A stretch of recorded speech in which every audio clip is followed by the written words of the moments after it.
La traite des personnes constitue un crime majeur et une grave violation des droits de l'homme. Selon les Nations Unies, chaque année, des milliers d'hommes, de femmes et d'enfants tombent entre les mains de trafiquants dans leur pays et à l'étranger. Presque tous les pays du monde sont touchés par la traite, que ce soit en tant que pays d'origine, de transit ou de destination des victimes. L'ONUDC, en tant que gardien de la Convention des Nations Unies contre la criminalité transnationale organisée, aide les États dans leurs efforts pour mettre en œuvre le protocole visant à prévenir, réprimer et punir la traite des personnes. Le rapport mondial sur la traite des personnes de l'ONUDC pour l'année 2022 donne un aperçu des caractéristiques et des flux de la traite détectés au cours de la pandémie de Covid-19.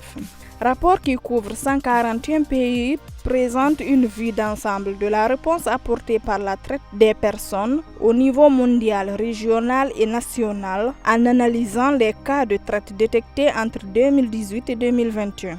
En Guinée, cette journée est mise à profit par les autorités et les partenaires financiers pour sensibiliser les populations mais aussi accompagner les victimes de ces traites.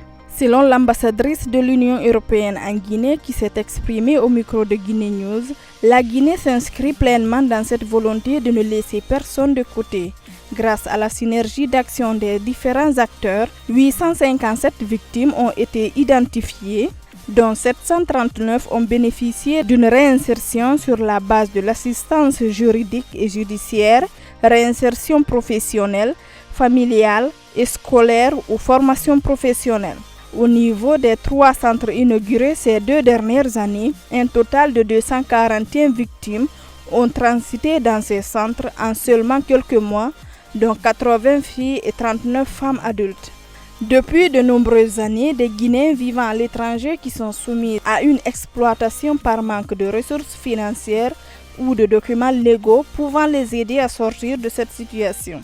C'est le cas de plusieurs femmes de ménage exploitées, certaines sexuellement, dans certains pays arabes dans lesquels elles ne disposent pas du droit de se déplacer, de voyager ou de changer de travail, du droit aux prestations de santé et du droit à la représentation syndicale. D'après les Nations Unies, depuis l'abolition de l'esclavage, la traite des êtres humains est favorisée par les guerres, l'immigration clandestine, la pauvreté et la famine dans certaines régions de la Terre.